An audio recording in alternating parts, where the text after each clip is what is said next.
Okay, we welcome you to another episode of Learning Stories. This is an audio and video show where I interview a diverse set of learners from the 21st century. On each episode of this show, we interview a guest who has a story to share about how they acquired a set of skills and knowledge in a creative and innovative manner.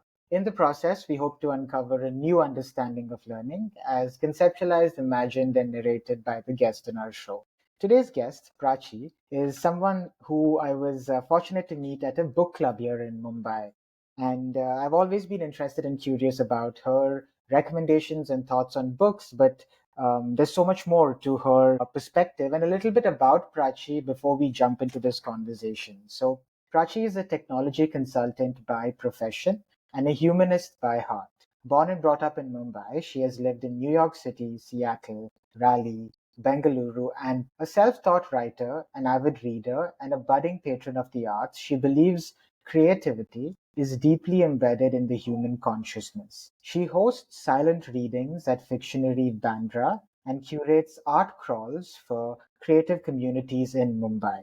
She has been working on the manuscript of her debut nonfiction book, To Wonderland, a collection of essays, poems, and short stories delving into the identity of a young woman navigating the modern world of interconnected digital and analog experiences. So, Prachi, thank you for making time for this. Yeah, I'm very happy to be here. I'm very excited about this, Prachi, and we normally start the podcast with this question. Tell us some stories from your childhood. So you mentioned you were born and brought up in Mumbai. Yeah. So what was Prachi like as a student, in those years? What were you curious about at school and outside school?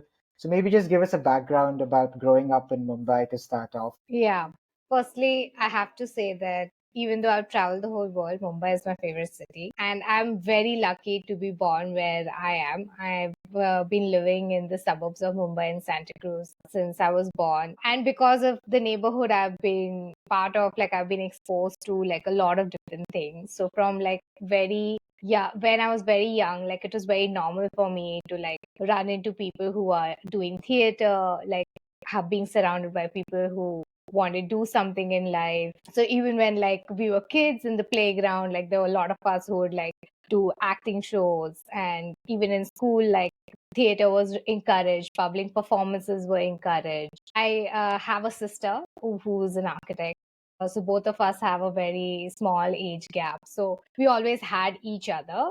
And luckily back in the days there was no social media, that we weren't hooked onto the phone. So all the time we spent with each other, and a lot of that time was spent in free play. We were exposed to art very early on. Like our parents never stopped us from like drawing on walls or like doing something out of our toys. So we had a lot of free time in the afternoon after school, and we would end up spending that time like either drawing on walls or like putting junk together into like some artifact or something new, or we'd make have imaginary games that we'd play from that. So I think my childhood was really fun, like because like I don't think there was any exposure of digital, or like we had a lot of unstructured time outside of school, and we were free to use our imagination to come up with different games. So yeah, I think that really kind of, I think that was pivotal in terms of like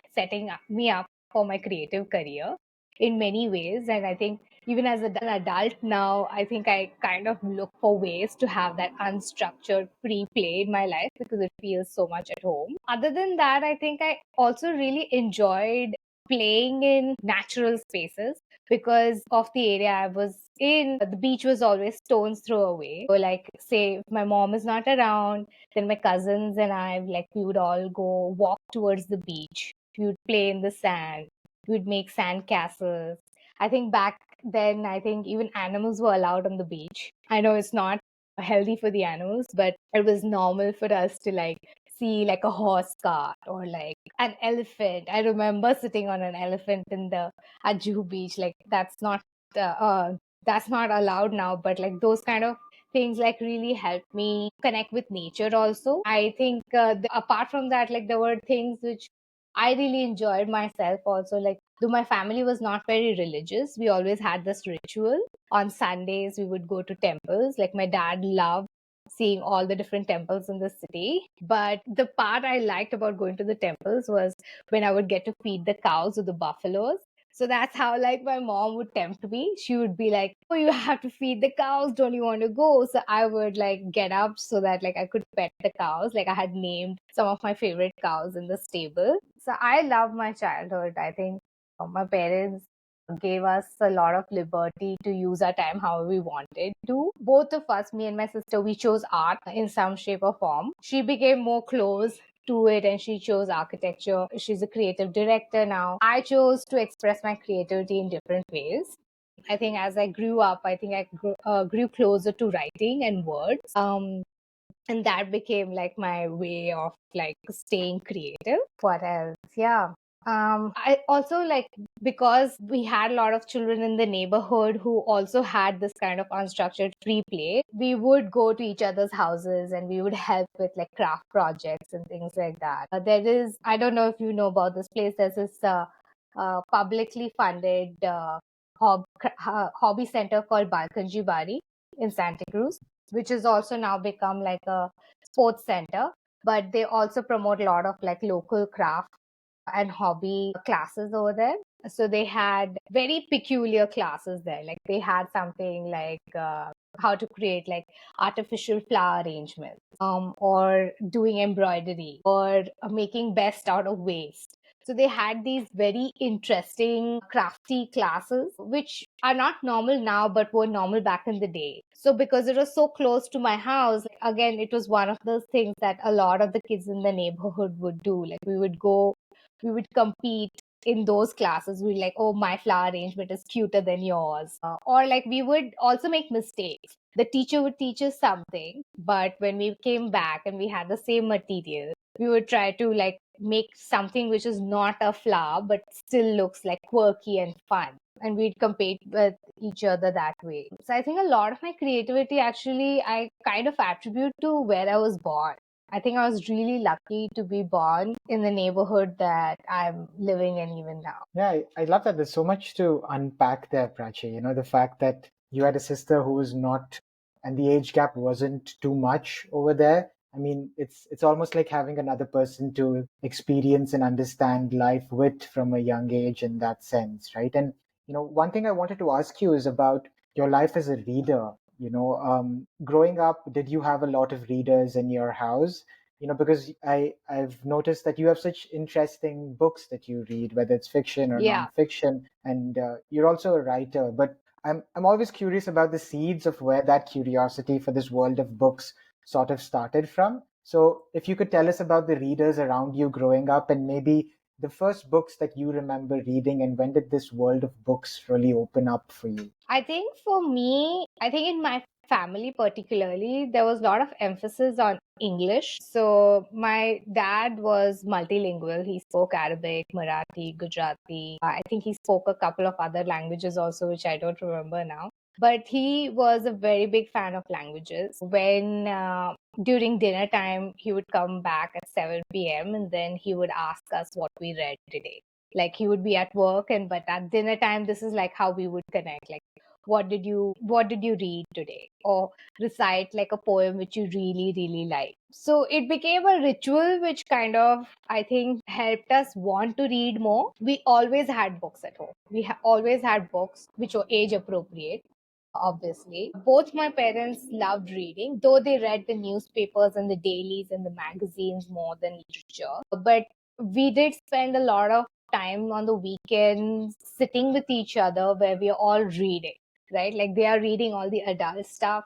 We are in the same room. We are probably like going through like our workbooks, or like are reading the books that are probably that age appropriate books that we have. We were also told a lot of stories, regional stories. Like because I'm Gujarati, there are a lot of regional stories. We loved bedtime stories. Like I would hear the same bedtime story again and again and again and again. And I would wait for the twist even when I knew it.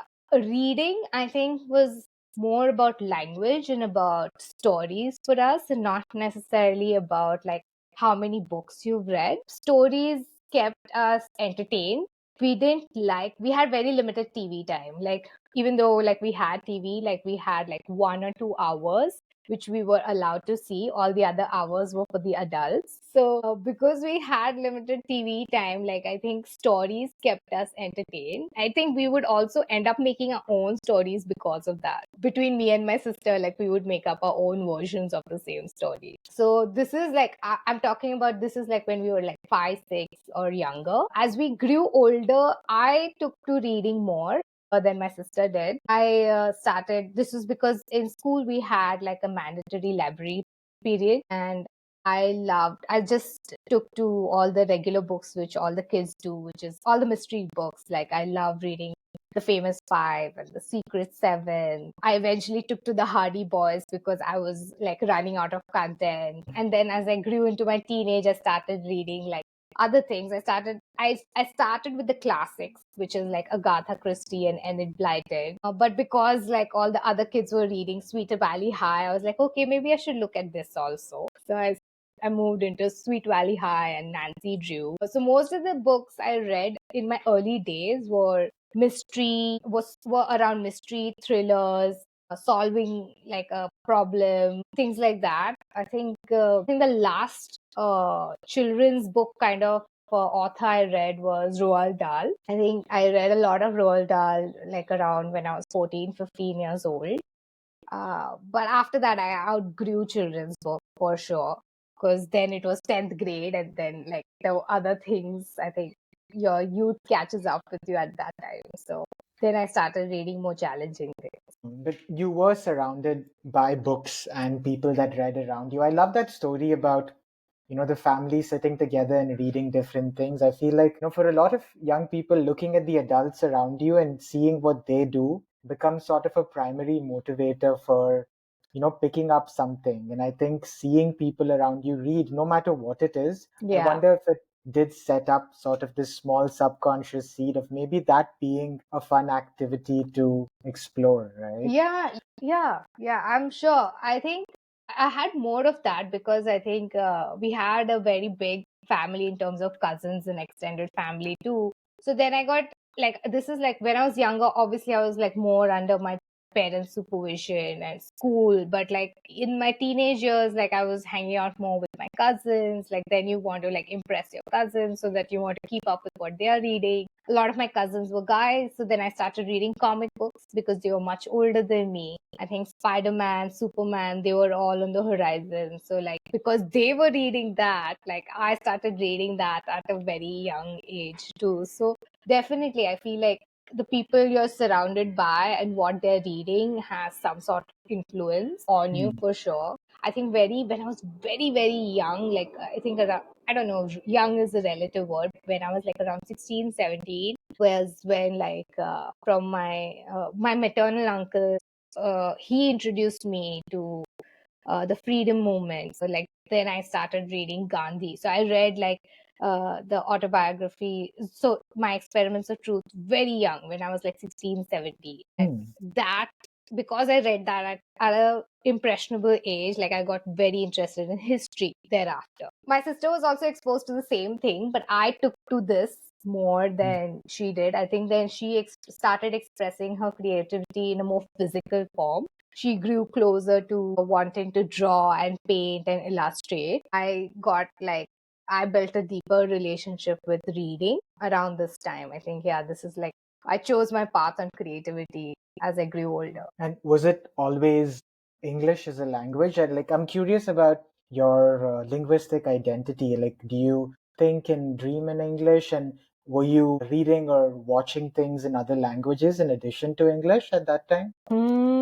Yeah. So Or between the ages of 10 to 16, I think I was very impressionable. So I would consume different formats. Like I would be reading and talking a lot in English, but I was also learning Gujarati. My parents felt it was very important to know my mother tongue. So I spent the extra hour to do that. We were taught Marathi in school, and my nanny, she was speaking Konkani. So, like, I got exposed to Marathi and Konkani stories through her, like verbally, but not written. Hindi is obviously everybody speaking in Hindi. I had a great Hindi teacher. All the Hindi teachers in school loved me for some reason. But the Hindi stories were very different. Like the Hindi stories I read resonated with me a lot emotionally. And that's probably why the Hindi teachers might have liked me, because like I would answer with deep thought for the Hindi stories versus the English. In English, I had to prepare and practice more versus the Hindi stories. But I think after school, it was just English. Unfortunately, I wasn't able to keep up with my reading in Hindi and Gujarati. So I think my Hindi and Gujarati maturity is a little lesser than I would like relative to English. Because after school, I started writing also. So that changed my relationship with the language a little bit. Sorry. Because then like I started seeing, because I was writing, I wanted to write better sentences.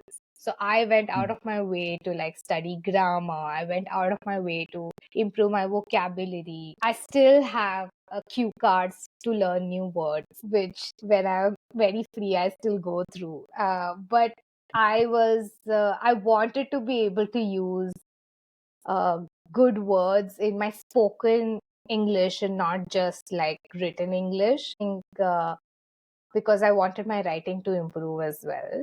And there were a lot of students in school who I particularly admired, who were very good at elocution and debates. That also motivated me. That really motivated me, because I was like, I saw myself as somebody who was also wanting to be good at elocution and debate.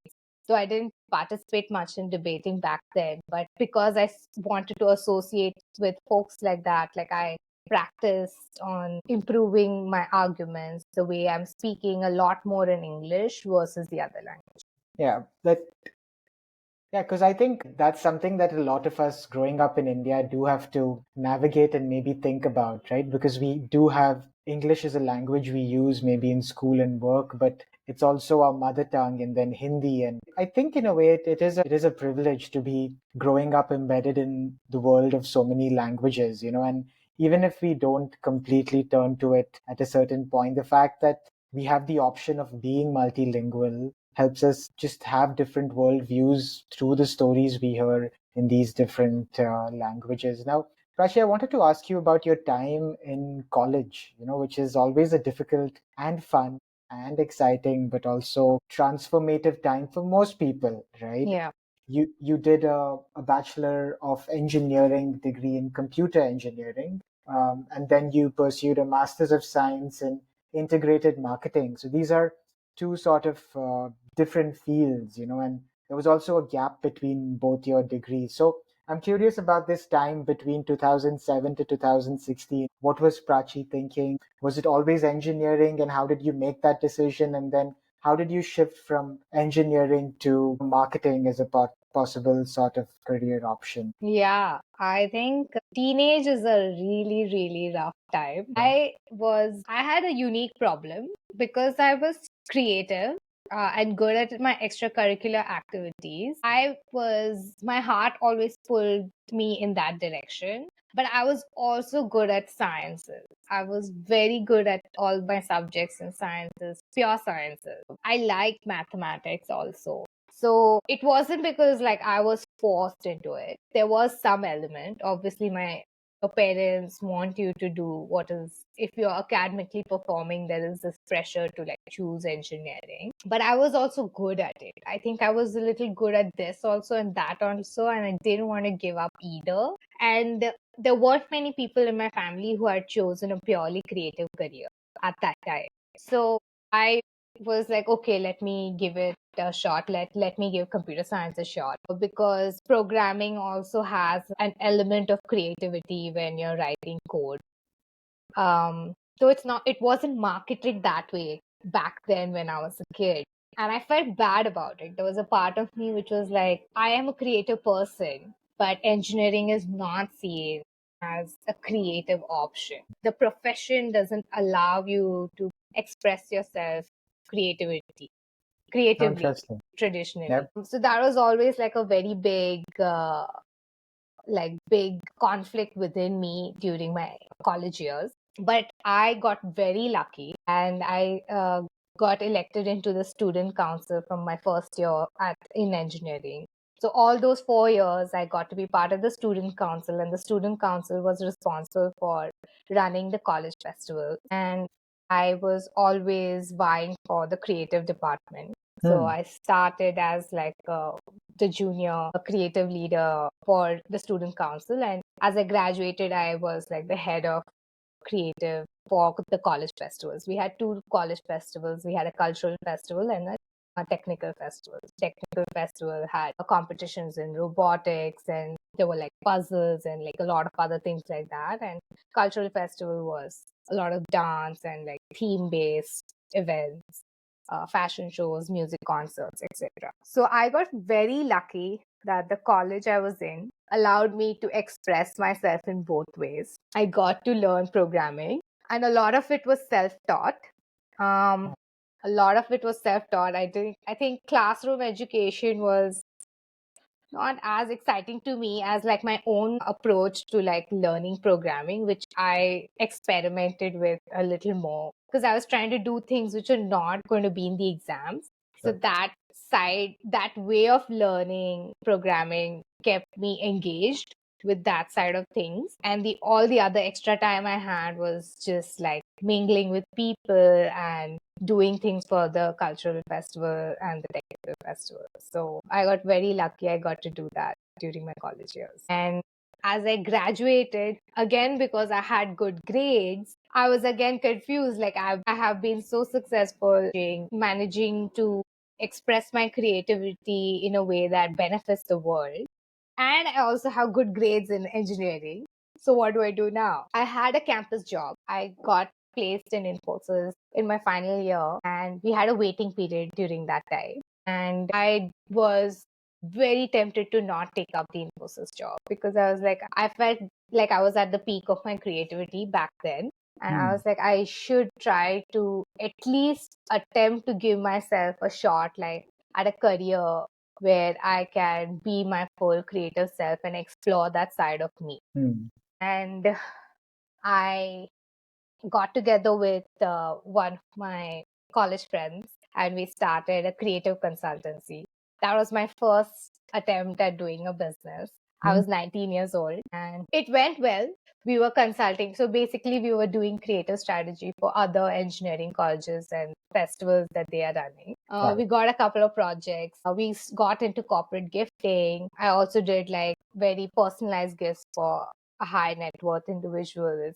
So it started off well, but I felt like maybe I need to like chew on a bigger problem. I got very lucky again and got an internship at Ogilvy and Mehta, which is one of the biggest advertising agencies in India. And the person who interviewed me, she also came from an engineering background. So she was like, wow, I'm so glad that the young people are still trying to take a risk in their careers like this. So I got to be on like the best account. I got to be on Cadbury, and Cadbury does phenomenal campaigns.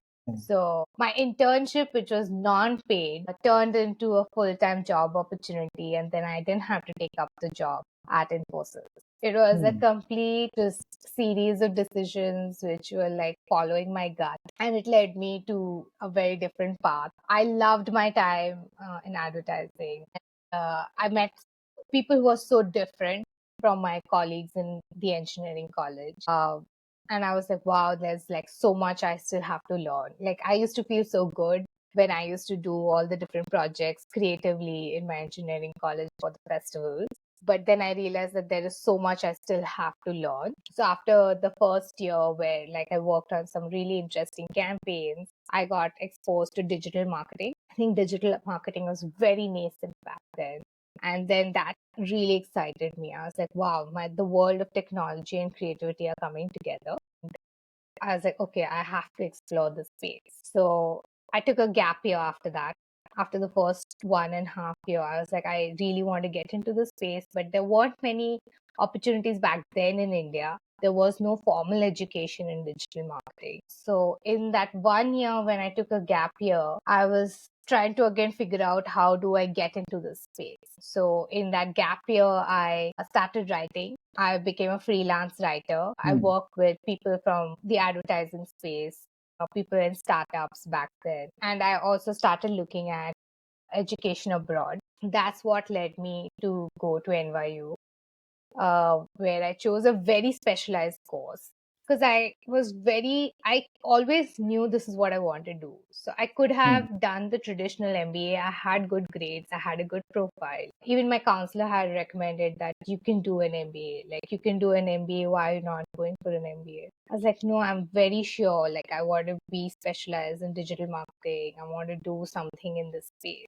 So that's how I ended up at NYU doing the integrated marketing course.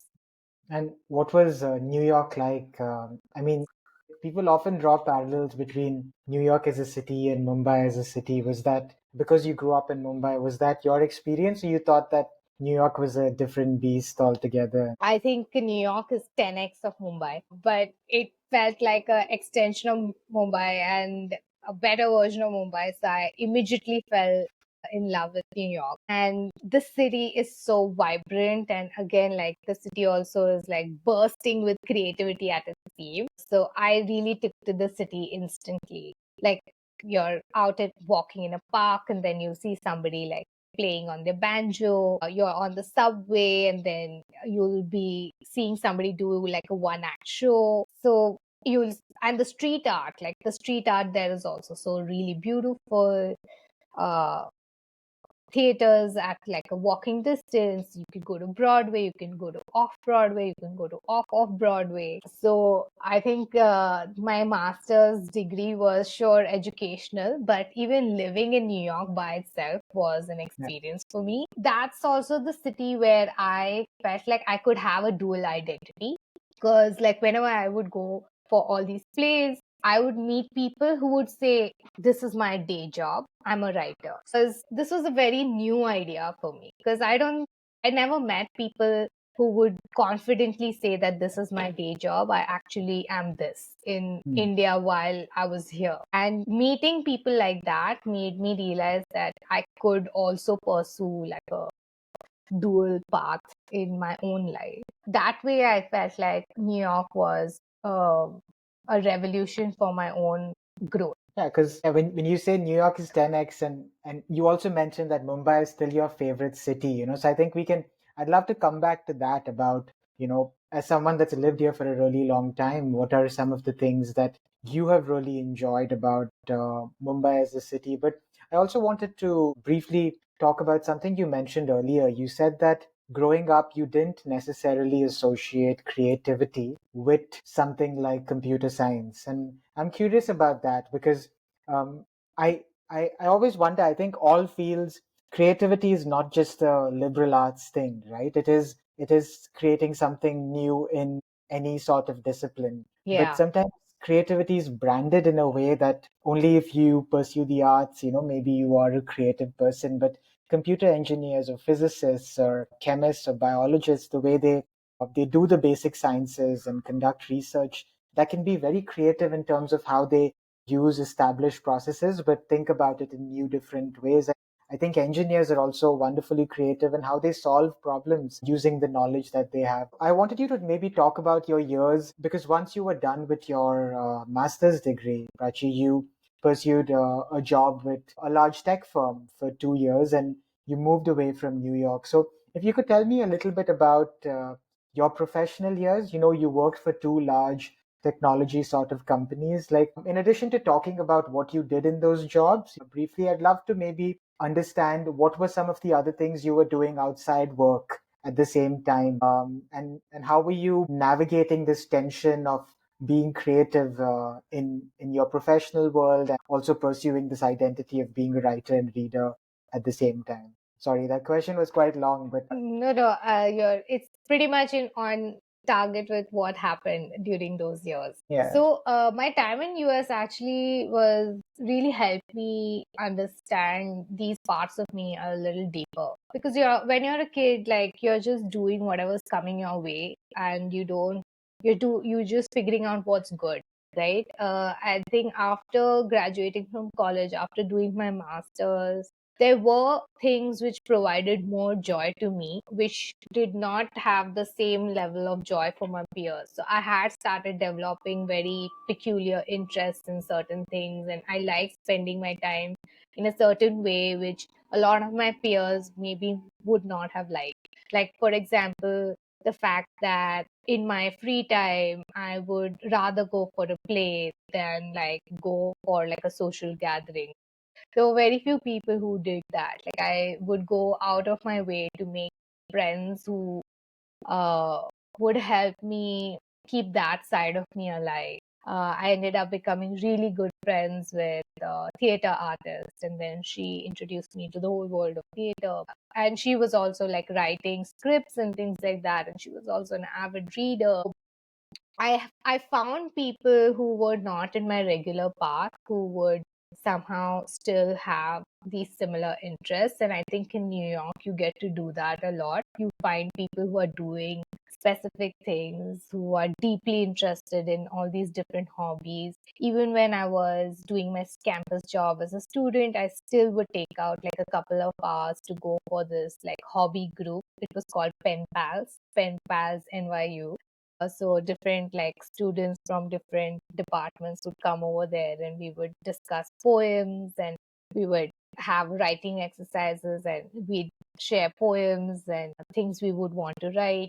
It was complete. There was no like, it wasn't very structured, but I love the fact that like I still, even though I had a hectic schedule, I would still make time for these things. I would not promote it. Like, I don't think a lot of my friends even back then knew that I was doing all these things. It was almost like I was leading a double life. And I wasn't doing it consciously. Like, I was not doing these things consciously. I was just following my curiosity. On Sundays, I started a ritual of writing a blog. Most people would want to go for brunch with friends on Sunday, because that's when the concept of brunch had become very popular. I would be like, no, I'm going to stay in and I want to finish writing this blog. It was an odd choice, but somehow it was on Sunday mornings where I would have the burst of creativity to write something. So I would write. I maintained a blog called Simply Prachi for many years. I'd started it when I was 18. And when I was in New York, I felt the need to write a lot more. So I started writing as a student, and even when I got into my job in Microsoft, then I was maintaining it, because there were a lot of things I was observing, I wanted to express, but a conversation with a friend was not the right format to express those things. And I felt like writing a blog about these topics was a great way to like cathartically realize what's going on in my head, and also like connect with people, because a lot of the things I would write were like things related to my perspective as a student, or like my life in New York, or like my identity as a woman.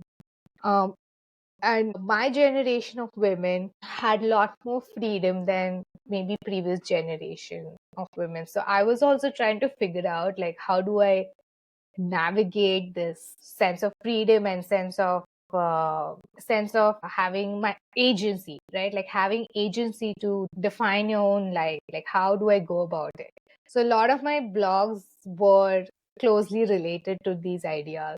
I also wanted to stay in touch with my friends, even though like I was having a very hectic life as a student, as an immigrant abroad. I craved for some sense of familiarity. And I think Skype was very popular back then, but networks were not great in India. Let's just say that. So I would write letters. I would write long letters, long emails to people I felt very close to, because that was a way to give them like a sneak peek into the life I was experiencing. I wanted to keep them involved. So that way I stayed in touch with writing and expressing my creativity in some shape and form. When I moved to Seattle, Seattle is creatively different compared to New York. I think New York is more extroverted as a city. So it's got a lot to do with performance art. In Seattle, I think I got deeper into my hobbies. I think I don't know if this city has changed now, but I felt like Seattle, Portland, that whole area was more of a hobbyist city. So I got into clicking pictures and like writing haikus of the pictures I was clicking. And I tried to get into the craft side of things again. And I read a lot more in Seattle than I did in New York. I think in New York I was writing a lot more and I was closer to performance arts versus like in Seattle where I started reading more, writing poems, short poems, but like not very long thing. Yeah. Yeah. Yeah, like I think like the book that you're working on, it was sort of in development for all these years. I think I'm Yeah. wondering if it's like an extension of that blog. And I know you have a wonderful Substack, which I will also include in the show notes. And in the Substack, I love how you're able to, maybe freely talk about the things that sometimes are difficult to talk about even with your closest friends, right? And I think it's interesting to listen to you talk about writing as a way to express those deep emotions, those deep thoughts, those deep fears, those deep hopes that maybe we don't sometimes have the space to do in our daily lives, even if we are surrounded by people that love us and want to hold that space for us. And also growing up and, becoming an adult in that age of social media can be quite tricky because there is this illusion that social media connects us with so many people, but many of these relationships can be parasocial in terms of people knowing about these important events in your life, but never really knowing the other parts that we maybe don't always share on Yeah. these platforms. And like even navigating life as an immigrant must not been easy and challenging, especially in that time. And navigating a very fast moving career in the world of technology, because things are always changing in that world, and I assumed you'd have to constantly upskill in Yeah. So that sense. I also consider myself very lucky because I got to see that transition. Mhm. Because I was in the thick of it. The work that I chose was very close to was creatively satisfying, but like slowly, like technology was such a big part of it. Instagram was also like a tool for expression for me back then. I don't think what Instagram is today versus Mm. when I found it. The people who were there on Instagram back then, totally different. Like it was genuinely a way to meet people who want to creatively share their lives.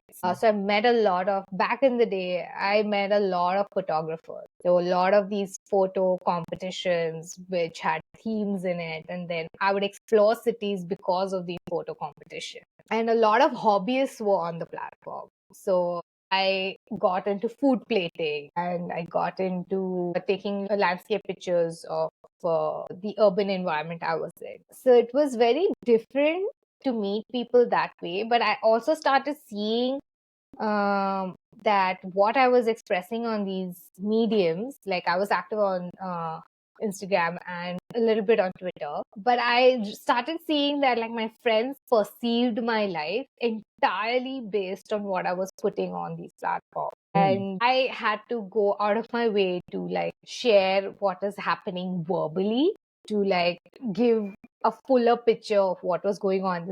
I'm trying to maintain long distance relationships. I'm trying to keep my friendships intact. I don't get to talk to people as much. So that was definitely a period where I realized that the world of technology is slowly starting to shape even my relationships. I think Mm. WhatsApp was just taking hold. WhatsApp groups had just started as a feature, and it was slowly growing as a product. And even in the groups, there was a new thing which was added, which was the tick mark. And if the tick mark is blue, it's a read receipt, basically. Yeah. I, being me, so lost in my own world, never took that so seriously. But Mhm. My friends took it very seriously. My friends took the fact that I didn't read messages very quickly, or like I didn't respond right away very quickly. So I got to witness that time of like how technology had started like shaping my relationships also, and like how people interact with each other. I used to love sharing links with people about like this obscure poem or like this obscure Hungarian recipe which is vegan. I was that person who would like make playlists. This is the old days of the internet, okay? I was that person who would make very cute playlists for very specific things that only the person who I'm sending that playlist to would understand. But all that magic started getting like lost because I think people wanted different things in how they would relate to each other. At least that was my observation. And I tried to write a lot about that too. Like when I was writing letters to my friends or writing essays in my blogs, I captured these experiences in some shape or form. And last year, when I took a sabbatical from my corporate career, I went back to writing. I felt like writing called me again. And I was like, I read all my old material. I was like, this is the gold mine. I have recorded all these experiences, which a lot of people have not seen or like don't know that, like, it's a very minor difference, right? Like, just like what a WhatsApp group can do to like your friend circle. It's a very small thing. But like, I recorded that. I wrote about these things. I wrote about how my relationships changed. And I feel like maybe not my generation, but maybe the younger generation could benefit from reading about these experiences, that like how relationships could be without all of these other interferences which shape human connection. Yeah. And even that perspective of being maybe like a late millennial, where I feel like the people born in that time, late 80s, early 90s, they're sort of that border sort of generation that had some time without being immersed in the world of technology, and then suddenly being like bombarded with every single tool that promised this potential of being eternally connected to someone in this digital world. And I think even in your bio, you mentioned navigating the modern world of interconnected digital and analog experiences as a woman. I find that really fascinating. And I think you're right. I think the collection that you're working on, and even your blog, Prachi, I think it's an archive of how young people could be. I mean, it is one person's perspective, but I think it's when you combine these individual perspectives, you really get the collective sort of narrative in that sense, and like in this part, I wanted to ask you about moving back to India. You mentioned you've lived in cities like Bangalore, Pune, and Mumbai. So your life as a adult in your 20s and 30s, living in India, being like a technology professional, if you could tell me about how technology sort of, in the sense of the book that you're writing, To Wonderland, like what was life like as an adult in these metro cities, navigating relationships and work heavily embedded in this world of technology for you? Yeah. So I wasn't conscious, honestly, when I was going through moving from one city to another. I moved a lot in a span of like 7, 8 years. I moved and lived in like 5 different cities, which is a lot. But I was always plugged in. I was plugged in. I was in touch with people through WhatsApp, through social media. So I never felt like I was disconnected. It took me a while to understand that I was a little disconnected. When I came back to India, I think the illusion that I'm connected with people uh, kept me excited about like I can move. It's like I'm not losing out on a lot by putting roots right now, because I felt like I was working with the same company for the longest time. So I was still talking to the same people every day, even if I wasn't meeting them, right? So I had this virtual network of people who I was always in touch with. I would travel a lot. I would fly to meet people. So I think my perception of my relationships was deeply intertwined with my digital interactions with these people without ever having that moment where I'm investigating where I actually stand with all the people. All my relationships were hinged on the last conversation or the last meeting I had with the person, which I felt very confident about. When I moved to Bangalore and Pune, again, like I think there was a lot of stuff going on. Google Pay had just come into the country. Ola and Uber had just come into the country. Amazon was moving into the country. Amazon moved, so Flipkart started. So when I moved to Bangalore, I think I moved back to India, I think the digital revolution was just starting. Right, like 5G was becoming available. Geo had come into the picture. 5G was privatized before it was BSNL. So there was an internet problem. That's why we couldn't think about doing a lot digitally as a country. So it was an exciting time for me to be a professional who was witnessing all this change happening in the country. It was also very exciting to see that I had opportunities at home. Like I didn't have to go abroad to do the same thing. And I was working on the same kind of problems. So it was very, very interesting and exciting for me. I spent a lot of time at the workplace because of that. And I also started meeting people through apps instead of meeting people in the real life. Yeah. And I think I might have experimented with all of them. I've seen the early days of Tinder, or then Bumble, and then Kyle, and then whatnot. So, uh, I've seen how like that has shaped relationships as well, because that was also something that my generation witnessed first, I think. So that way, I think I had a very interesting time when I came back, because I felt like my life was not different. It was not different from the time that I had lived in US, because I was living pretty much the same life, except for a few inconveniences here and there in terms of like speed of internet. I think that was my biggest complaint. I think apart from that, I felt like life in US and life in Bangalore and Pune was not very different as a technology professional. And I loved it. I loved the connectivity I felt because of all the different digital platforms at that moment in time. Yeah, like even what you mentioned about the availability of technology in terms of dating or meeting new people, right? There's always this paradox of choice and this abundance in terms of options that the apps give you. You know, especially as a young person navigating this, I think there's also a gender lens to this, right? How men, women, and people of other identities or other genders also explore. This is so different, right? In terms of what you look for the app and even how certain apps position themselves, like Tinder positions itself very differently than an app like Bumble, Yeah. right? And they're both, and Bumble was also created by someone that was part of the core founding team at Tinder, and she noticed that there was a particular gender narrative that was set at Tinder that maybe wasn't being addressed for women that were using these apps, right? And I find that so interesting how they were solving such important problems. But I also see so much frustration in friends, when they're exploring this, that it's also created this idea of just giving up on people too easily because there are so many options available when you are exploring this world. And I'm curious, like, how has technology,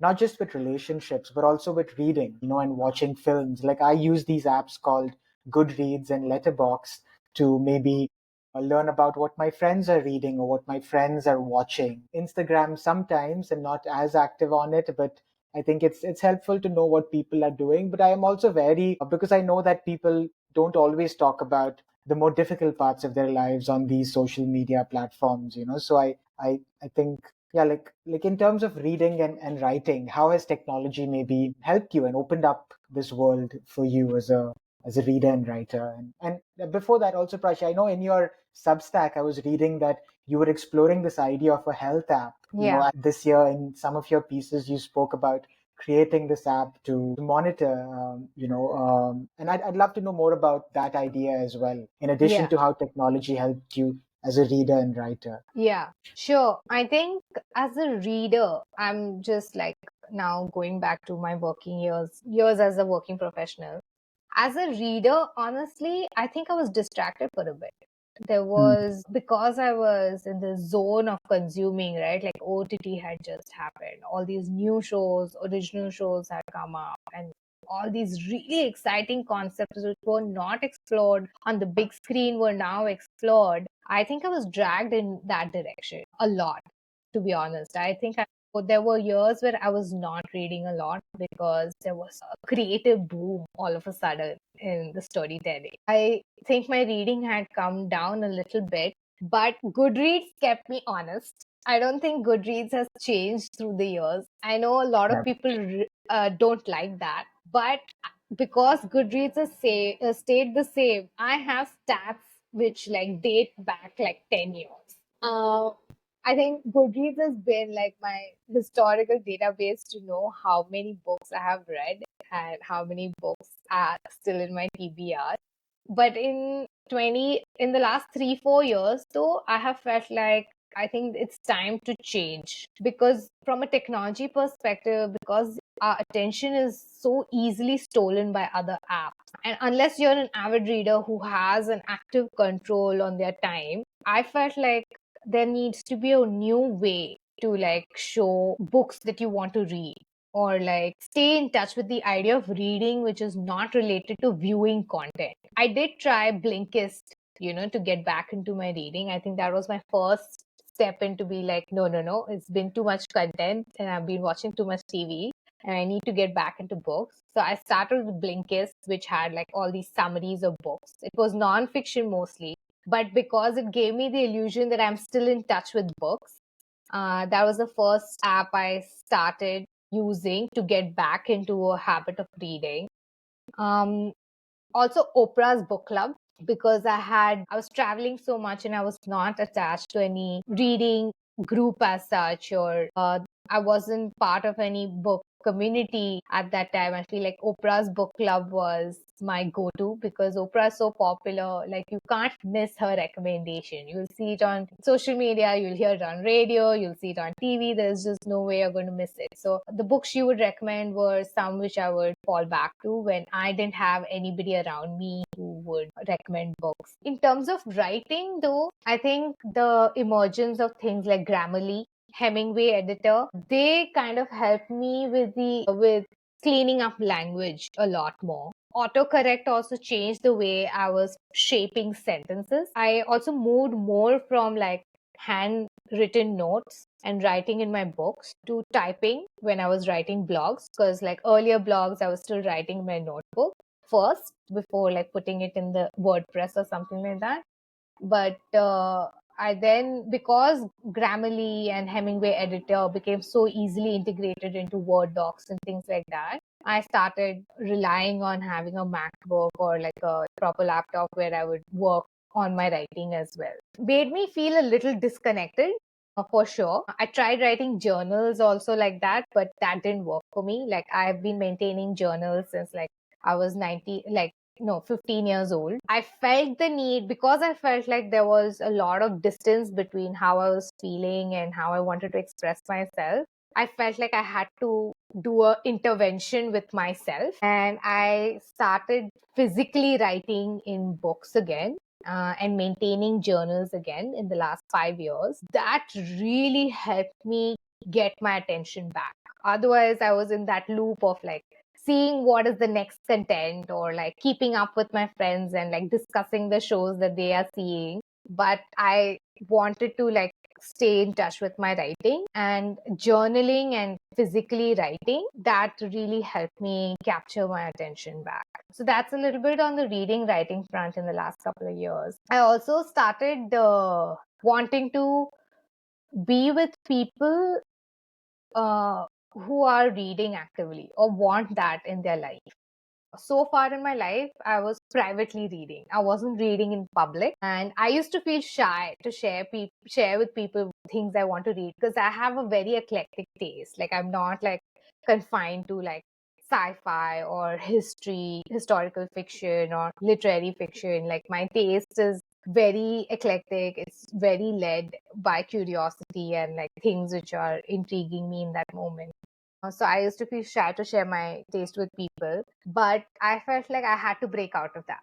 I had to break out of that. I had to meet people who were also reading. I think the silent reading movement, which started with Bandra reads, Juhu reads, that really broke me out of that shy shell. That's where I was like, okay, no, I should share what I'm reading with other people.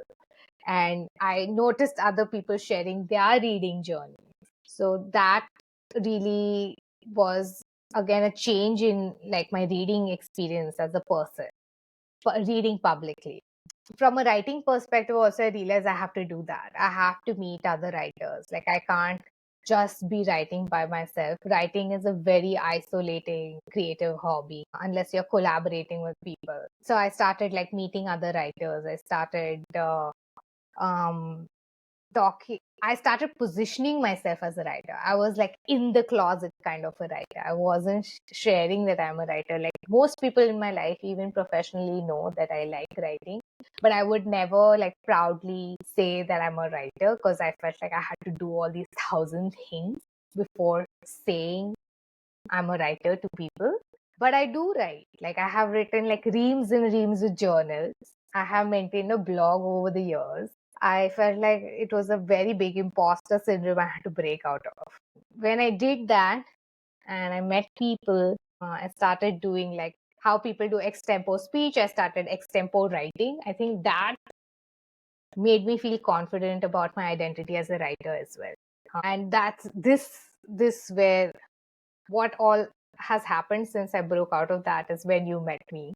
So the rest you are aware. Yeah, I love that bit about being like an eclectic reader, and I completely relate to that because there used to be a time where I was a little nervous about, talking about what I'm reading because I would just read randomly. And I do feel like I love general nonfiction, I love fiction, I love poetry. And, it's also something I've been feeling more recently, this idea of fatigue when you're consuming media, especially in this age of abundance, especially with regards to media options, where OTTs become so accessible and affordable, which I think is the second big key, the fact that it's so affordable. So much media, not just from India, but all around the world is suddenly thrown at you. And, socially, you're expected to watch the coolest shows, read the most important books of the time. And I've been struggling with that, like personally, in terms of how do you choose books you want to read? How do you choose a show you want to watch? How do you choose a film? And I feel like it's something that everyone navigates very differently. I've come to realize, some people are very dependent on recommendations or what the book club is reading or what their friends recommend. Some people are very focused on what they get from digital sites and other people. And I think book clubs, like online book clubs, in-person book clubs, are other great ways to also explore this. But Prachi, there's so much I want to talk to you about and ask you about, but I will be linking your digital profiles in the show notes, whether it's your wonderful Instagram account about books and what you're reading, your Substack where you explore, your thoughts and what's going on in your world, and even your LinkedIn profile, for someone that's curious about what Prachi is thinking about reading, writing, working on professionally. I would recommend following that because I think 1 hour is too less of a time to really understand so many of these different worldviews. But to conclude this and just to respect time, I wanted to maybe think about recommendations. Like I know you've read so many books, films, and I was also part of this wonderful thing you started called the Art Crawlers, Yes. which, if you can briefly tell me about that before we go into this recommendations bit, the Art Crawlers bit, and also the silent reading community that you run. Yeah. So in the year I took a sabbatical, I wanted to feel connected with people and I wanted to feel connected with people with a way which is not digitally motivated. And silent readings became like a very big way to do that for me.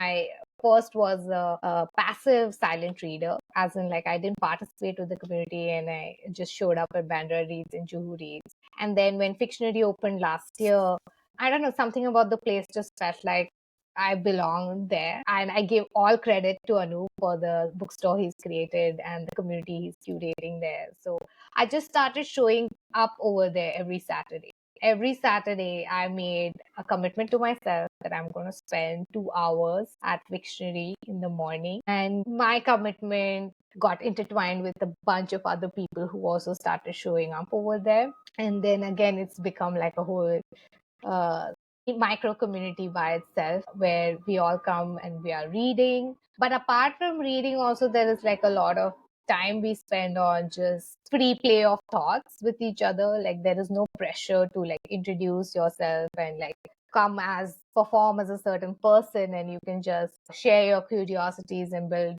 rapport with each other based on the things you're reading and your curiosities, and an entirely different identity from what you do otherwise in your life. So that has been a really powerful catalyst in my own creative work. And as a writer, because I'm writing on a manuscript, you want that. You want to like unshackle yourself and want to read more and think more, so you can write better. So that became a thing I started doing. And from that experience itself, I ventured into the idea of doing an art crawl. All these months we've been sitting in a cafe and exploring ideas, but then I wanted to take that experience out of that store and into the world. And art crawl became like a way to do that. It came up again in a conversation that like there's a new exhibition, and we started talking about the art movement of cubism, and we were like, oh my God, we should all go. And because I had such deep curiosity on the subject, I felt like I should introduce this experience through my lens to other people. So that led to my first art crawl with this micro community. And everybody loved it. Everybody loved it. I didn't have to have artificial icebreakers because people just love talking to each other based on this view of art, of what was shown to them, because then it became like a different way to relate to people. And then everybody started requesting that I should do more of these. So we did a couple of them, and now everybody's asking that I need to do it in different parts of the city with more artists, with different forms of art. So I realized that there is definitely a need. I feel like we are all craving for deeper connections, and the idea of the art crawlers of Mumbai community is to do that, to give people deeper connections through immersive experiences where you explore art and culture in a particular city, in a particular area. So yeah, that's like we are starting small, and let's see how it grows. I'm very excited to bring this to more people now next year. Yeah, and I'm excited to attend more of these, and I will be linking that in the show notes as well. Prachi, for the last question, what I wanted to ask you was maybe about this is also very difficult, for someone that reads and watches and engages with art so deeply. So maybe a book, a film, and an art piece recommendation that over the past few years you have held very closely to you, and in some way I'm curious about how you talk about the things you love, not just why someone should read the book, but about how that book maybe got you thinking about the world in a very different way that you may have not done if you hadn't entered that world, or the same with the film, or a piece of art that Yeah. has really stayed with you. Oh God, this is a really tough question, but I'm going to Yeah. take a stab at it. Yeah. I think for the book, I think it's very easy. I think it is Isaac Asimov's Robot series. I think it's also converted into a movie which stars Will Smith. I read this before I started engineering, and I think it was very important and pivotal that I read it back then, because it helped me have a view of like what could be the impact of technology on humanity. I think very early in my career, I read things which made me want to think about that. It shows, and it helped me show up differently in my role as a technology professional in the way I make decisions. So I love that I read that series so early in my life. Highly recommend it to everyone. Even if you don't read sci-fi, or you're not a science student, highly recommend reading that series. Don't watch the movie, read the books. In terms of a movie, Could be a TV show too, or like whatever comes to your mind. I mean, I think this is a very subjective sort of current recommendation. I'm sure it would be different if we did this a month from now. oh God, it's very hard for me to pick any one thing, to be honest. But I think I'd choose something which reflects my character. I think I don't know if people, I think it should be mandatory viewing. But Gandhi, Richard Attenborough's Gandhi, if I'm saying the director's name right, I used to watch it every Independence Day, and I loved the journey that a man took in his life to do something very big. It really inspires me that, and it also makes me believe that the human spirit can achieve anything. So it's a deeply inspirational movie for me. What else? How do I have to recommend? Book? Like a film and a piece of art, like a painting or a sculpture, or Piece of it could be a painting if you want to start off, piece of art, piece of painting. or an artist that you've been following. I think in the modern day, I think you should follow the work of Banksy. He's very on point, and I think he, to me, represents what an artist can do. They can take their art and they express what are the issues of modern time very easily. And he also broke form, right? Like he made street art art. Before, people used to think street art is vandalism, but Yeah. now his work is considered art, and then that has opened up like an avenue for so many other young artists. And also, like, it's such an easier way to reach the youth today, because I think a lot of the young generation does not have the same appreciation for art. I think pop culture had a moment in the 70s, like pop artists had a moment in the 70s, like Roy Lichtenstein's work, for example. There was a moment, and then his style was repeated a lot. In the modern time, we've not had many artists like that, and I would put Banksy in that position. So, yeah. Oh, that's great. I think that's a good start. For anyone that's curious about your work on the internet, what are some ways people can reach out to you in terms of reading your work or some of the projects that you're working on? Yeah, so a lot of my work is unpublished, Yeah. but I hope to publish a book very soon. So maybe when it's released, you can read that. But otherwise, I do post snippets of my work sometimes on Instagram and on Substack. Substack, I write about my thoughts on current affairs and things like that, which I feel close to. And a little sneak peek about my life. So the Substack and Instagram, and also my career. If you want to follow, then I update that on LinkedIn. But I don't like put my writing work there. So you can stay in touch with me in all these places. Perfect. Thank you so much, Prachi. This was so much fun. And I think, yeah, I feel like we could talk for hours about books, but there's so many other facets of your life and the things you're curious about. And I'm always amazed and inspired by how you follow through on those passions and curiosities. So I hope we get to do this again, maybe Yeah. once your book is published, which I'm hopeful for. I will buy a copy because I'm very interested and curious about how you think about the world. So thank you. And for the listeners tuning in, stay tuned for more such episodes on this podcast. Again, these conversations are quite free flowing, and it's not just about the person, but about how they look at the world through their work, through their hobbies, through their curiosities. But yeah, Prachi, thank you. Thank you so Thank you much. for having me. This was so fun.